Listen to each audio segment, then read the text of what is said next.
Good morning. I'm Christine Dunbar from speechmodification.com and how to pronounce words in American English, American intonation, and all of the other topics that you need to help you improve your American accent. So, many of you have been taking part in our Every Day in May challenge. We are posting a new video each day of a common everyday word and the error accent patterns that you might have on that word and how to correct it. So I hope you've been watching those videos. When you are able to correct error patterns on common words that you use frequently, it has a big impact on your overall speech. So these words demonstrate patterns that you may have on additional words as well. But it's a way to get started, start small, have an impact right away. Speaking of which, in today's broadcast, I'll have a quick tip for you that you can use right away to improve your American English.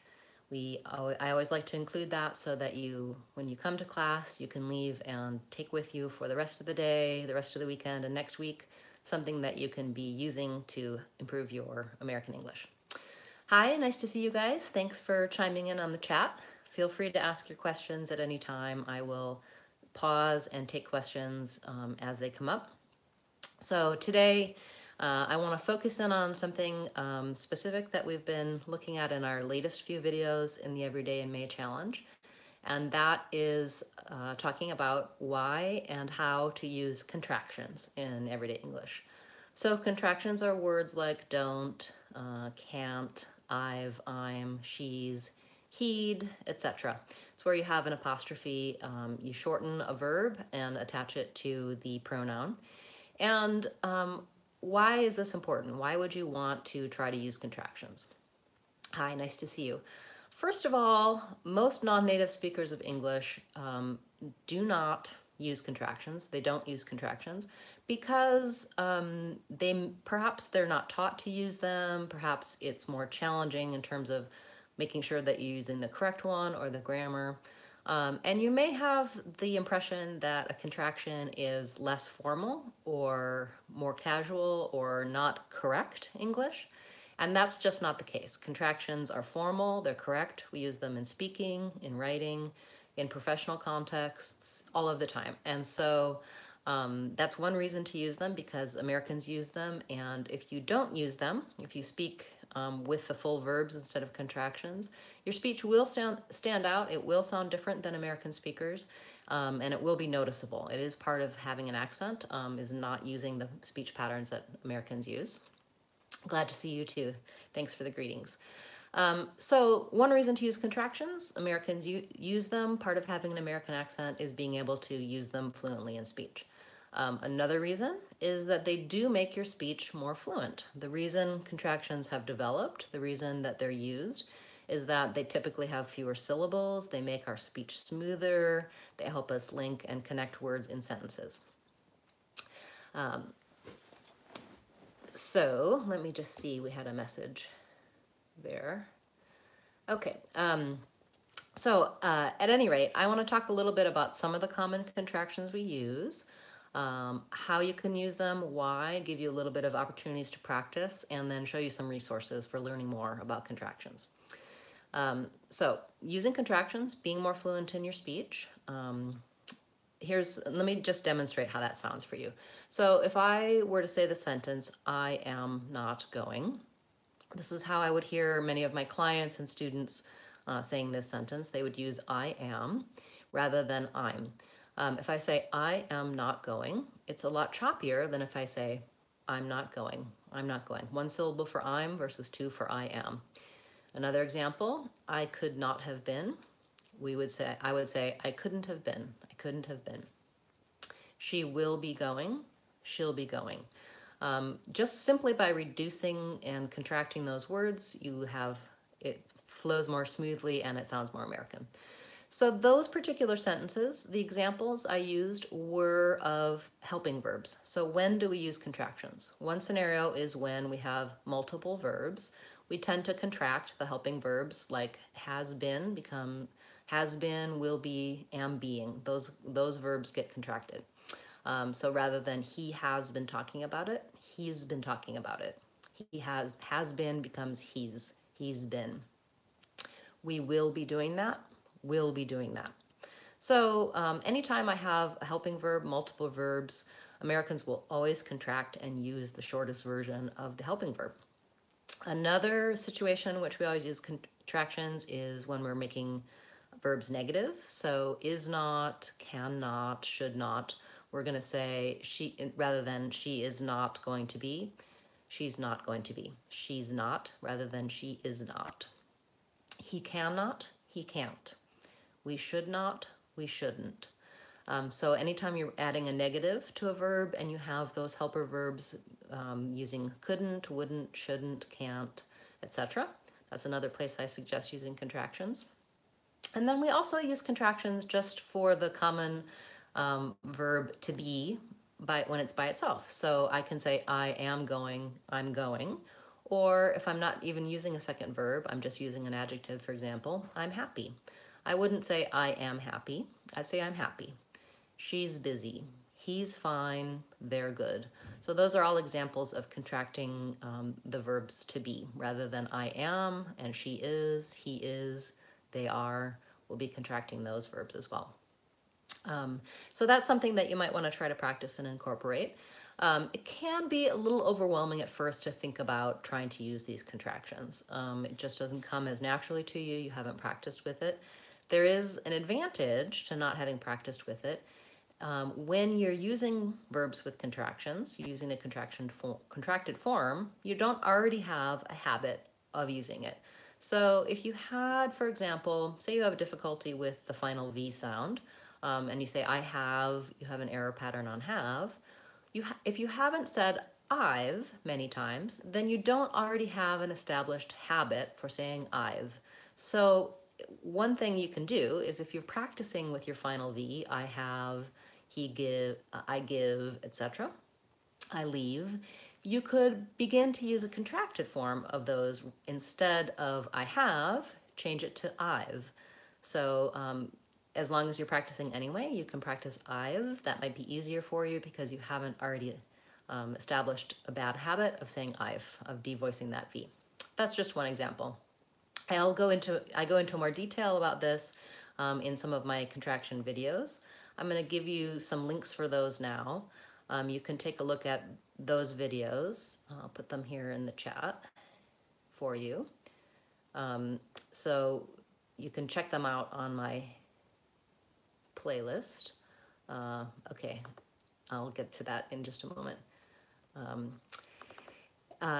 Also, I have a number of elements on my website, speechmodification.com, that can help you. The chat didn't go through. I'm going to put it in now. So here's one of my videos for contractions. You can check that out after the broadcast. And here's a second one. Those will give you some more information similar to what I've just been talking about in terms of contractions. Also, check that out on my website. I'll give you that link later after we get to our quick tip. So, some questions. We had a question. He has an S sound, whereas he's has a Z sound. So what should we teach students first, contractions or regular sounds? So actually, that's a great question, but he has, actually the word has also has a Z sound. So that's one of those common words that's spelled with S, but the S actually says Z in that word. So in either case, he has versus he's, in both cases, your students will need to make a Z sound on those words. So he has been, he's been. I would suggest that if you're teaching, that you go ahead and teach he's been, because that's typically what Americans would use. Now, the flip side is when you're learning grammar, you need to know that the he's been stands for he has been, because he's can also be he is. He's going, he's been. So you may have to teach both forms if you're teaching students who are just learning English and learning grammar. In terms of pronunciation, I would work on he's been, rather than he has been. Good question. I do say he has been if someone says, has he been? And then I might answer, yes, he has been. If I'm saying he's been thinking, he's been going, I'm always going to use that construction of he's been. Another question, should I say he isn't here or he's not here? That's a very good question. They both use a contraction. He isn't here, and he's not here, and they mean the exact same thing. And I would say Americans use those two equally. So I might use he's not here if to emphasize he was here, but now he's not here. But there's really no difference between those two phrases. Two different ways to contract it. Excellent question. Very good observation, too. Okay, feel free to ask more questions about contractions or about other questions you have for pronunciation, other topics. I will be happy to answer those. I'm going to continue and give you our quick tip for today. So, how do I start using contractions in my speech? Well, yes, I need to practice, need to learn how they work, where they are, what to use, which verbs get contracted. That's probably something that you have learned in the past. You might want to listen to what you hear around you in Americans' speech and try to notice contractions. Try to notice if people are saying I'm, I've, he's, etc. And just hearing them and noticing them is going to help your brain when you try to start using them. But the quick tip I'm going to give you is that if it's difficult for you to just switch over to using contractions, which it will be, it's a habit, it's really about changing that habit and also remembering that you're trying to change the habit. So start small. I suggest choosing just one contraction that you can use. I would pick maybe one that goes with I. So rather than I am, try I'm, or I have, contract that to I've. I will, contract that to I'll, or I had, contract that to I'd.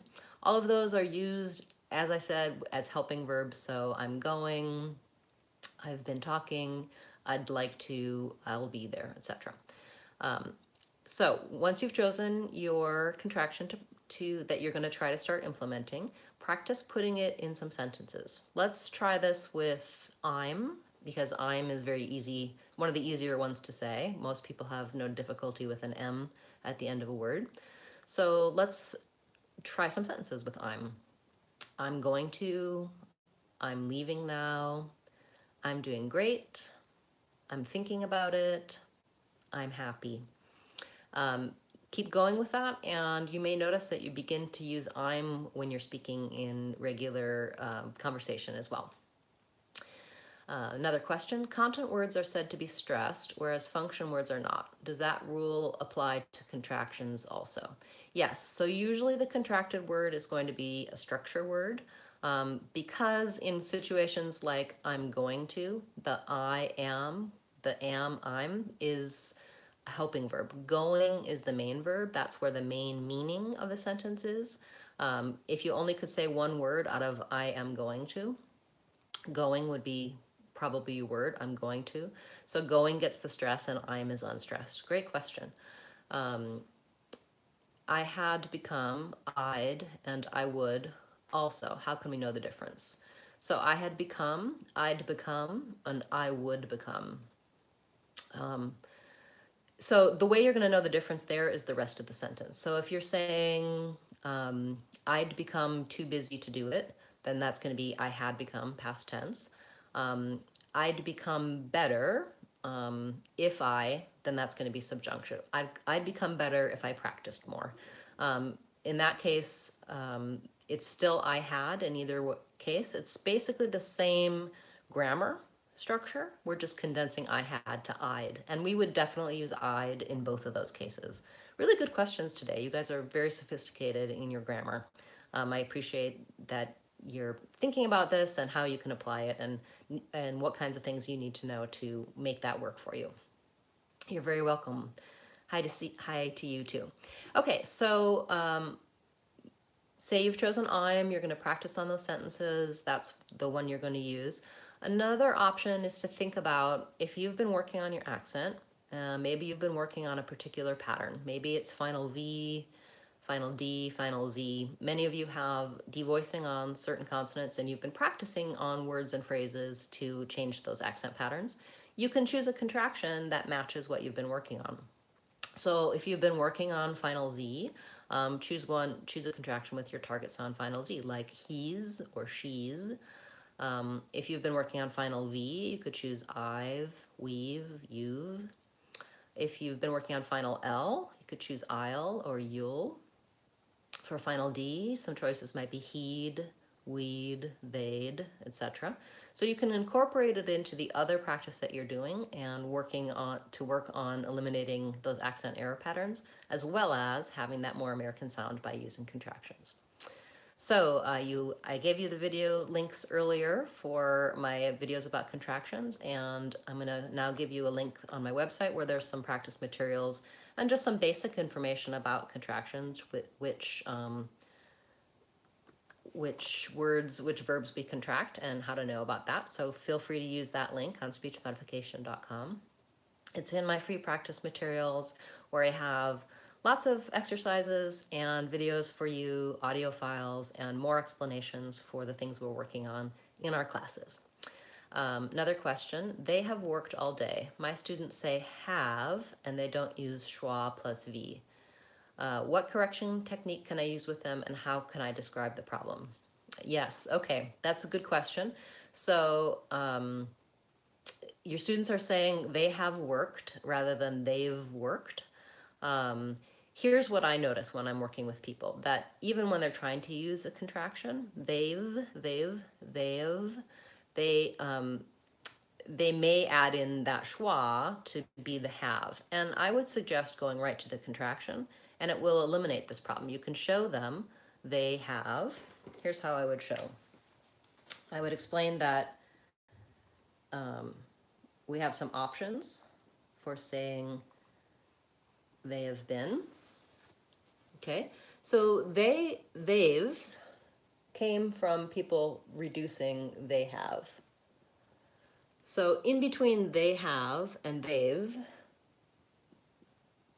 there was they of. They have been.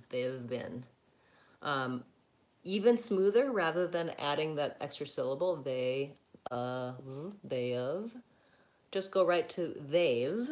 And I would teach them, you could show them, if they know IPA, you could show them the IPA. They've,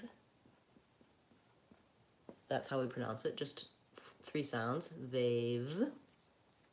Or if they don't know IPA, you could teach them, it sounds like they've, or however you would represent the A that they would understand. So thinking about it as being consonant, vowel, consonant, a CVC word, they've rather than they've, or they have, might simplify it. It is okay to say they have been, they have. So I think you can teach them options. If that's too complicated for them, go directly to teaching them to use they've for they have. What happens is that people, I hear my students and clients saying they have, they of. So their error pattern on have is to say more like have, they have, they have. And so then they'll try to keep that pure vowel in there. And that's something where we're teaching, okay, it's a reduced vowel, it's unstressed, they've, or they've, that we don't want that pure ah or incorrect ah, correct ah or incorrect ah vowel for have. So that's perhaps more complicated than those of you just working on your accent would need, but someone teaching someone else to do it, that's the kind of information that you should be thinking about. And then you're going to have to think about the level of your students and make it match with the rest of your teaching to them so that you're using the terminology that they understand. I'm glad to be helpful. I hope that helps your students as well. Hi, Pascal. I'm doing well, thank you.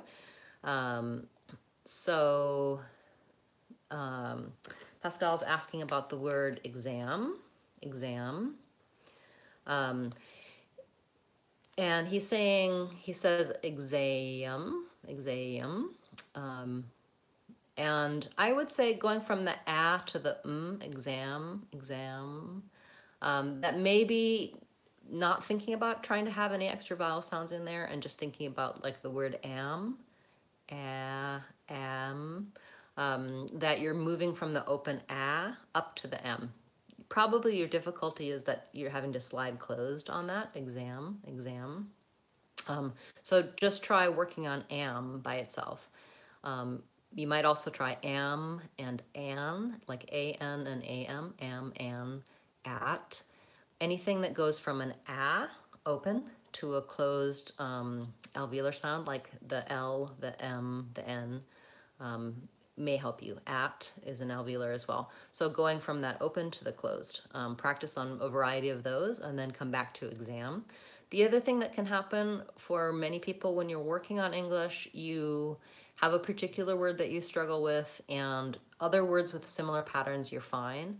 And you may just need to come at that word in a different way, or leave it a little bit and work on your other sounds and come back to it, and you may find that you've made a change. So don't get too frustrated or too fixated on one particular word, because I do know that practicing is the way to change, but if you've been practicing on something and not noticing a change, oftentimes it's best to leave it for a little bit and then return to it after you've tried some different approaches. So try those things out. I hope that helps you.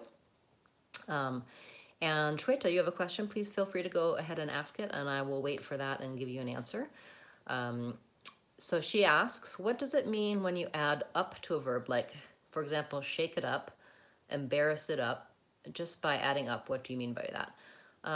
So shake it up means to change things, to disrupt things. It's an idiomatic expression. We don't really use it. Embarrass it up, I haven't ever heard that. I don't think that that's an expression that we use. So we don't always add, we can't just add it up to any verb and have it mean something. I know we do use shake it up and mix it up. Mix it up kind of means the same thing as shake it up, only it's more like adding variety versus shaking it up implies more adding chaos. Let's see, turn it up. That basically in those cases, turn it up is turning up the volume of something. It's if up is a preposition associated with the verb, then there's going to potentially be different meanings to that verb. So usually what you want to do is look at in the dictionary for the root verb, like shake, or embarrass was your word, and look and see, okay, in what phrases do we use this? When we add a preposition, how does it change the meaning of the verb? A new question, a little difficulty pronouncing contraction like he'd or I'd. Very good question. So probably those are difficult for you because of the final D sound. And that's probably because of the voicing of final D.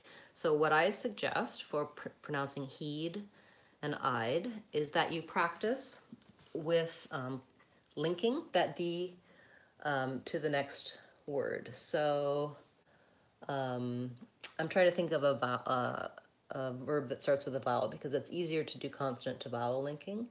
How about act? So try saying, instead of I'd act with a break and having to do that D, I'd, it's easier if we link, because we say I'd act, I'd act. And then the D acts more like it's on the word act, I'd act. And for most people, making that initial D is much easier to do correctly than the final D. So you can try I'd act. How about I'd answer, I'd answer. We have to be careful because I'd dancer sounds like I dancer, and so we maybe won't link those quite as strongly, I'd answer. But you may find that it's easier to transition from that voice sound into a vowel. You also might transition and link to things that you would naturally say with I'd. So I'd like, I'd go, I'd stay. And the final D in I'd, we tend to do kind of a stopped D. So I do have some videos coming out soon about stopped T. You can look at my American T videos for those until those new videos come out. But basically what I do is when I move up to saying I don't release the D. I don't say I'd with the release. I'd release right into the next word. So I'd like, I leave my tongue up for I'd, and I move right into like. I'd like. That may seem harder at first because you're trying to do two sounds with one tongue movement, but it does flow more easily, and it actually becomes easier because the D and the L are in a similar tongue position. So try that. I'd like, I'd go. I just hold my tongue into the D and then I move it back for the G. I'd go. So if I'm not releasing, it might be easier. Give those things a try. If those don't help you, come back to the video and leave me a comment and I'll give you some additional suggestions. Very good question, and you can look at my video for Final D that may help you with Final D in general, but specifically on I'd and he'd. Okay, some other questions. How do you say mentality? Is the last vowel a schwa? So no, in that case, the last vowel is an E. Great, I'm glad that helped you. Mentality is like city or busy, where the Y says the vowel E. So good question. A lot of times in those words with liddy, the TY is a flap T. So it kind of sounds like mentality. It sounds like liddy at the end. Mentality.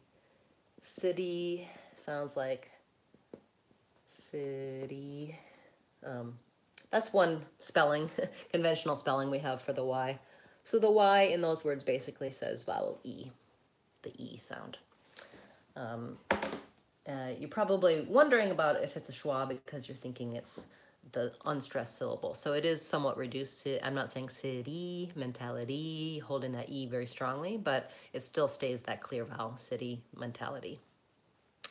Okay, great questions today. Any additional questions about pronunciation, contractions, anything else for American accent, please feel free to ask those. You can find answers to your questions on my website, speechmodification.com, in my free practice materials. Use the search tools there, type in your word or your question and see what comes up for answers. You can also leave comments or questions on this video or any of my videos, and I will get back to you with a video or with links to where I have answered that information on my YouTube channel or on my website. I also suggest going to the YouTube channel page and using the search box on there. You can find lots of videos for particular patterns, words, and everything to do with the American accent. Subscribe to the channel if you haven't already, and you'll get notified when we're live for our live classes on Fridays and for when I'm uploading new videos. And I hope you're still taking part in the Everyday in May challenge, and you can utilize some of those everyday words to make a big impact on your speech. Pascal would like to know, when we link and there's an extra sound like a W between words, can it be clear? I mean, is that just a light W sound? So yes, when we have words that go from a rounded vowel to another vowel, like, for example, if I'm saying go out, I can say that go out without linking, but then that doesn't flow very well. It does end up sounding kind of like go out. This W is extremely light, like you said. I'm not really pronouncing go out. I'm just naturally, if I have to go from an O, which is rounded, to an ow, which is back and open, my lips will round. Similarly, if I'm going from an E to E or a smiling vowel like E, like see it, there's kind of a hidden Y sound in there. See it, because of the transition between the vowels. Typically, if you link those, go out, the W will come in. It's just the natural sound that emerges from linking. So you don't have to think W or try to insert a W. If I just go from O to ow, oh, ow, my W will come in naturally, go out. Same with the Y, see it. That comes in naturally. I don't have to insert that extra sound, but you should hear it. If you do hear it, that shows that you're linking and you're linking properly. You can go to my video about vowel to vowel linking for help with that, and I will have a new linking video in the next few days talking about vowel to vowel linking as well as other types of linking. So watch for that coming out.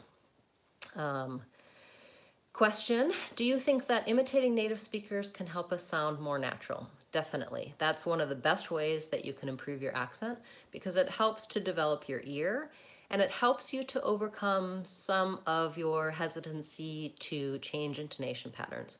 Imitation is really one of the best ways to begin to use a new accent, to feel comfortable with it, and to explore and notice the changes and the differences between a native speaker and your speech. So I highly recommend it. You can use any type of media for this. American television shows, American movies. I would stick with things where people are having more conversational speech rather than, for example, the news. They tend to use an intonation pattern that's different than natural when they're reading a script or when they're delivering news in a kind of newscaster type of intonation.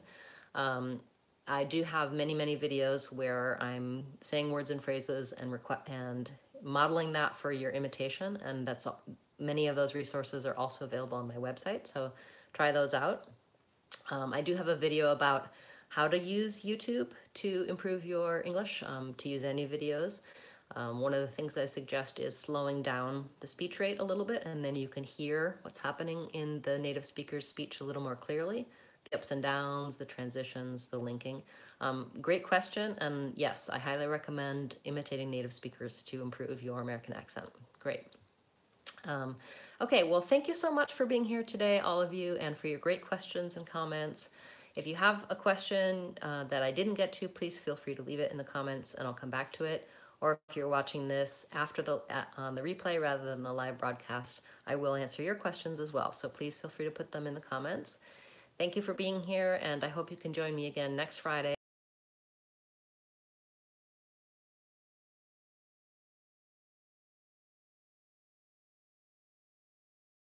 Modification.com.